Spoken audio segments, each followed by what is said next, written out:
Smart बनने का सबसे अच्छा तरीका जो मेरे को मेरे गुरु ने सिखाया था, मैं आपको सिखा देता हूं। क्या है? उन्होंने मुझे कहा था कि बेटा, जब भी कोई भी कुछ भी बोले कि ये बात पता है चाहे ना पता हो, पहले तो हाथ ऊंचा कर दो। उन्होंने क्या कहा? पहले तो हाथ ऊंचा कर दो। मैंने कहा ये क्या बात कर रहे हो, पता ही नहीं है फिर कैसे हाथ ऊंचा कर दो? तो उन्होंने कहा यही तो है सीक्रेट, कि अगली बार जब हाथ ऊंचा करोगे ना तो पता करके आओगे पहले। बात समझ में आ रही है? कि जब हाथ ऊंचा कर ही दिया तो अब तो बताना पड़ेगा। जब नहीं पता होगा तो तुम्हारी क्या होगा? बेइज्जती होगी थोड़ी सी, लेकिन उसके बाद क्या होगा? वो तुम्हारा जीवन बदल देगा। कि आप कहीं भी जाने से पहले अपने आप के बारे में सारी जानकारी रखेंगे। तो सबसे इंपॉर्टेंट चीज है डिसिप्लिन। एक बार क्या हुआ कि एक राज्य में बहुत बूढ़ा व्यक्ति था, लगभग 60-65 साल का था, और ज्यादा उम्र होगी, लेकिन वो लगता 35-40 का था। तो राजा का दिमाग खराब हो गया। सब लोग उसको बार बार आके बोलते थे, राजा साहब हमारे क्षेत्र में एक ऐसा बूढ़ा व्यक्ति है जो दिखता है 35 से 40 साल का, जबकि है कितने का? वो 65 से 70 साल का है। तो राजा का दिमाग खराब हो गया कि मुझे भी ऐसा जवान बनना है, ऐसा जवान मुझे भी दिखना है। तो उन्होंने कहा इसका सीक्रेट पता लगाओ कि ये करता क्या है। तो कई सारे जो है उनके व्यक्ति भेजे उसके पीछे। तो वो देखते गए कि ये करता क्या है। वो रोज सुबह से उठ के एक पहाड़ी पे चला जाता था और एक कोई हाथ में कोई फल लेके आता था, उसको खाता खाता नीचे आता था। तो ये लोग गए राजा के पास और कहने लगे कि वो व्यक्ति कोई ना अजीब सी चीज खाता है, रोज पहाड़ी पे जाता है और वो कुछ अजीब सा फल लेके आता है और वो खाता है, और वही जवानी का राज है उसका। तो उन्होंने कहा यार इसे पता लगवाओ। व्यक्ति के पास गए, उन्होंने कहा राजा साहब बुला रहे हैं आपको, कि आपकी जवानी का राज क्या है वो बताना है उनको। तो उन्होंने कहा चलो ठीक है चलते हैं। व्यक्ति को लेके गए, राजा साहब के सामने खड़े हुए। राजा ने पूछा कि भाई तुम्हारी जवानी का राज क्या है? ये लोग कह रहे हैं कि कोई अजीब सा फल खाते हो तुम रोज पहाड़ पर जाकर, कौन सा फल है वो हमें भी बताओ। तो व्यक्ति ने बताने से मना कर दिया कि नहीं मैं नहीं बता पाऊंगा, एक ही शर्त पे बताऊंगा, उसके लिए तुमको मेरे साथ में पहाड़ पे चलना होगा। तो राजा साहब ने कहा कि चलो यार ठीक है, ऊपर जाऊंगा तो ये बता देगा ना राज, तो चलो चलते हैं। तो उस व्यक्ति ने कहा कि सुबह 4 बजे करेक्ट तैयार हो जाना, पहाड़ पर चलेंगे और वहीं पर मैं राज बता दूंगा। राजा बहुत ज्यादा एक्साइटेड हो गया कि चलो यार मुझे जवानी का राज पता चल जाएगा, किसी व्यक्ति को नहीं पता, बस इसको पता होगा और मुझे पता होगा। सुबह 4 बजे राजा साहब को रात भर नींद नहीं आई थी, क्योंकि जवानी का राज खुलने वाला था। रात भर नींद नहीं आई, वो एक्साइटेड थे, तैयार होकर बैठ गए, अपने कुछ सैनिकों को लेके उस व्यक्ति के साथ निकल पड़े।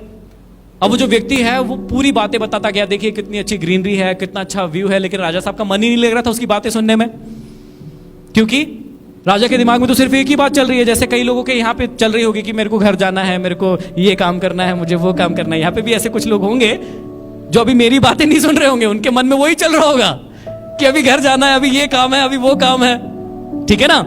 तो राजा के मन में भी सिर्फ वही बात चल रही थी।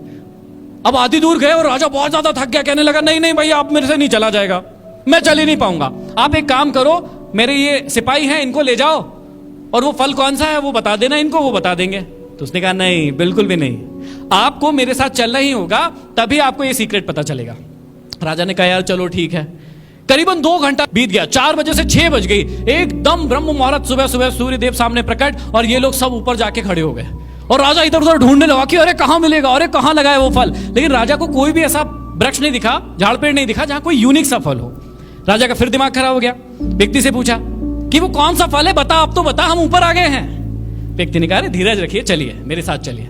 व्यक्ति लेकर गया, एक बेर के पेड़ के सामने लेकर गया और कहा यही है वो वृक्ष। राजा का दिमाग खराब हो गया, बोले पागल है क्या, ये तो बेर का पेड़ है, ये बेर तो नीचे भी मिल जाती, मैं अपने सिपाहियों से कह देता वो तोड़कर मुझे ला देते और मैं खा लेता, पागल बनाने के लिए लाए हो मुझे। उसने कहा नहीं नहीं बिल्कुल नहीं। तो बोले इससे कैसे जवानी आएगी?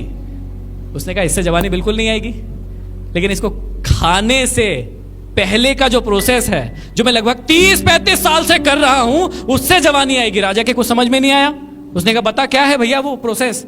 उसने कहा 30 से 35 साल हो गए हैं, मैं हर रोज सुबह 4 बजे उठकर इस पहाड़ी पर आता हूं, इस फल को तोड़ता हूं और खाते खाते नीचे जाता हूं, और उसी चक्कर में मेरा व्यायाम हो जाता है और मेरा शरीर जो है वो तंदुरुस्त रहता है, और इसीलिए मैं जवान हूं। इसे कहते हैं पावर ऑफ डिसिप्लिन। क्या कहते हैं? आप लोगों में से कई लोग सफल इसलिए नहीं होंगे क्योंकि वो थोड़े दिन तो किसी काम को करेंगे, थोड़े दिन तो किसी चीज को सीखेंगे, थोड़े दिन तो कोई पढ़ाई करेंगे, लेकिन जैसे ही आपके शरीर को तकलीफ होने लगेगी, आपका शरीर बोलेगा कि नहीं नहीं नहीं मैं तो दर्द कर रहा हूं, मुझे नींद आ रही है, मुझे आलस आ रहा है, आप वो काम छोड़ देंगे। क्या कोई व्यक्ति 35 साल तक किसी एक्सरसाइज को कंटिन्यू कर सकता है? बहुत कम लोग होंगे, लेकिन उसको उसका फायदा भी मिलेगा। पावर ऑफ डिसिप्लिन कहते हैं इसे। यदि आप अपने जीवन में डिसिप्लिन नहीं रखेंगे, अनुशासन नहीं रखेंगे, अनुशासन का एक्चुअल में मतलब क्या होता है कि हम अपने जीवन को जीने के लिए अपने अपने अकॉर्डिंग अपने लिए कुछ नियम बनाते हैं।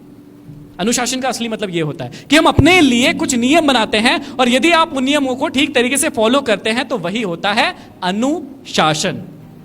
आप अपने जीवन में नियम बनाइए अपने लिए कि मैं ये काम इस समय में इस वक्त पे इस प्रकार से करूंगा या करूंगी, आपको जरूर सफलता प्राप्त होगी।